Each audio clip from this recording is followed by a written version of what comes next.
Yo, what is good, YouTube? Welcome back to another JC2K video. In today's video, we're going to be talking about the auction house, talking about market crash, talking about what's going on with the auction house with these brand new Flash Super Packs that have dropped today. I know today's content hasn't really been focused too much on the Flash Super Packs, but I do want to make y'all an updated video in terms of what the market's doing and all that type of stuff, because I know y'all enjoy these market videos. So before we hop into it, if you haven't already, make sure you hit that subscribe button. Help me push towards the 40,000 subscriber mark on the channel. I upload every single day, multiple videos a day. Would really appreciate it if y'all do subscribe. Without further ado, let's hop right into it and let's take a look at the auction house. So as per normal, super packs are definitely dropping the market some. These Flash Super Packs, especially from today, look, they have some decent cards in them, but at the end of the day, the odds just still aren't quite good enough, I don't personally think, to have a super high effect on the top tier cards. Like your 99 pluses, 1.1%, just realistically, that's still, it's higher than it's been, but it's still low, if that makes sense. Definitely a lot better than what you're going to get out of a glitched single, though, which is less than 1% for a more expensive pack. Your same price pack, which is this one, is also less than 1% and has odds of about 0.9, 0.8%, somewhere in there, whereas this 1.1 is a little bit better and obviously a lot better in terms of higher tiers, where higher tiers are out of the singles only a 3% chance, or 3.9 out of the deluxe versus 5.2, 30% pink diamond, 100% diamond. Definitely a little bit better overall, I would say, in terms of odds versus 15% pink diamond, or this one's 41%, but it's more expensive and it's only limited to those pink diamonds. So you got the same toppers, all that type of stuff. It's the same stuff that it's been, pretty much, slightly better odds, but it's not really worth opening the packs. And I would have to assume this, despite being promoted as including the Invincible cards and all of the 100 overalls, I would have to assume that what we're probably seeing is basically no influx of those cards on the auction house. I mean, we look at the auction house right now, there are a total of 1, 2, 3, 4, 5, 6, 7, 8, 9 total Invincibles on the auction house right now. And of ones that look to be since the packs came out, which was basically 3.5 hours ago, maybe this first one potentially looks like it could be base. Potential, no, that one's not in the right time frame. Realistically, none of these, I mean, maybe there's some added legend batters in some of them, maybe there's been a couple of Invincibles pulled, but they're so extremely rare that they're not changing at all in price because of this. Even 100 overalls realistically are still rare enough to, I don't think they're going to be affected all that much by these super packs as well, especially probably the bad ones. Now, the good ones I would have to think are probably getting pulled a lot less. The bad ones are probably getting pulled a bit more, but you don't see, I mean, I've seen what, one Yao so far on the, there's a Shay, I saw Shaq, a couple MJs, another Shay, another Yao, couple Bens, but the Bens just recently, he came out of the out this past week, and same thing with Paulo, so that's why you see a little bit more of him. But in general, look, the quantity of 100 overalls is up a bit, but I gotta say, in terms of any specific 100 overall, still doesn't look like there is a lot of them. And obviously, I mean, dark matters at a 1.1% chance are going to get pulled a bit more, plus you have your guaranteed dark matter topper on one of the 250 boxes, and that's probably the 50 box that most people are opening. So if there is a dark matter that you really want, potentially, they might be a bit more common today than they were yesterday for sure, but probably not like a hugely significant amount. And I honestly think the amount of dark matters that are coming out that people want are, like, a lot of them are newer ones. For example, Dikembe Mutombo, Alvin Thompson, and Mark Eaton from this past week.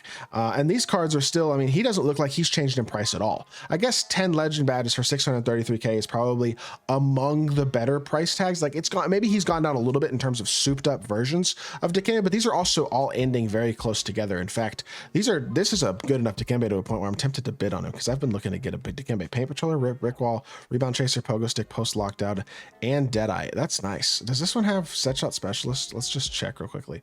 No Set Shot on this one either. 13 seconds. Do I have time to check this one and get back to it? I don't know if I do. You know what? We'll throw a bid on it, and we'll see if we get him for 700K. This is just like a side in the video real quickly, because I have been looking to get this card, and this does look like a good Dikembe. So we'll throw a bid on him, and it's not going to get me him. I'll get him later. That's fine. Whatever. Point being, desirable cards are not going to change that much in price because of this.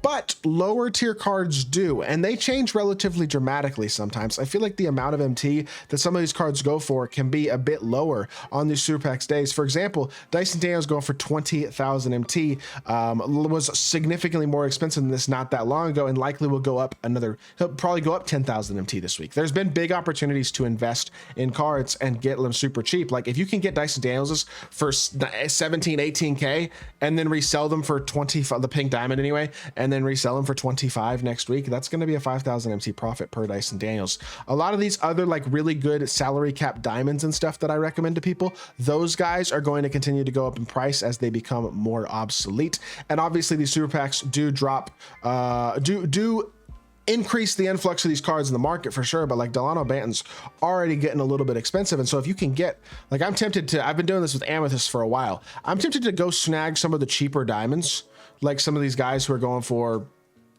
like, while they're cheap, like 2,000 MT for Delano Banton.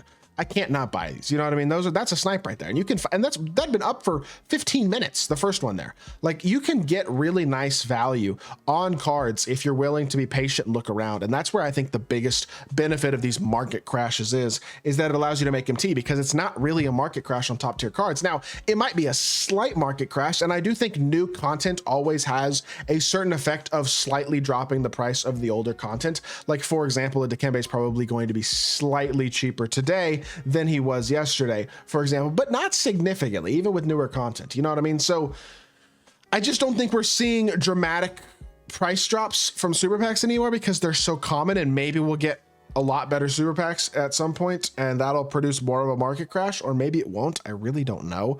But as of right now, my main goal here is to probably be looking around and trying to get some, like, just like edge snipes, as I'd call them, on a day-to-day basis. Like, I got these Deuce McBrides for like 1,500 each.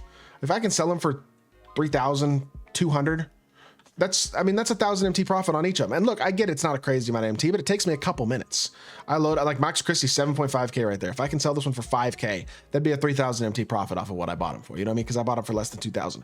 You can find good values on cards, and then you can resell them and make some profit. And like, you don't have to be sitting on snipe filters for hours and hours and all that type of stuff. Although if you do, more power to you for sure. But you can definitely find good values and make good MT on cards. And like those Delano Bantons that I grabbed, those are going to be profitable. That's the best part, in my opinion, about super pack days, is the opportunity to take advantage of stuff like that, to get cheap cards that are then going to go back up in value a bit. And it's just really, really easy MT that can add up pretty substantially over time when you get a bunch of good cards. Like 5,650 for Robert Covington. That's over 1,000 cheaper than the cheapest one on super pack day. In a couple days, that'll be a 4,000 MT snipe. You see how quickly I'm doing? I'm just going through all these different cards and buying the cheap ones here and there, and I'll sell them back in a few days, and it'll make me 50, 100,000 MT this week for not that much effort. Spend 45 minutes doing this, make a good amount of MT. That's my favorite part about super packs, is being able to make some MT from them on a week-to-week basis. And if I was willing to really spend time dedicated to this, I think I could make a couple 100,000 MT a week,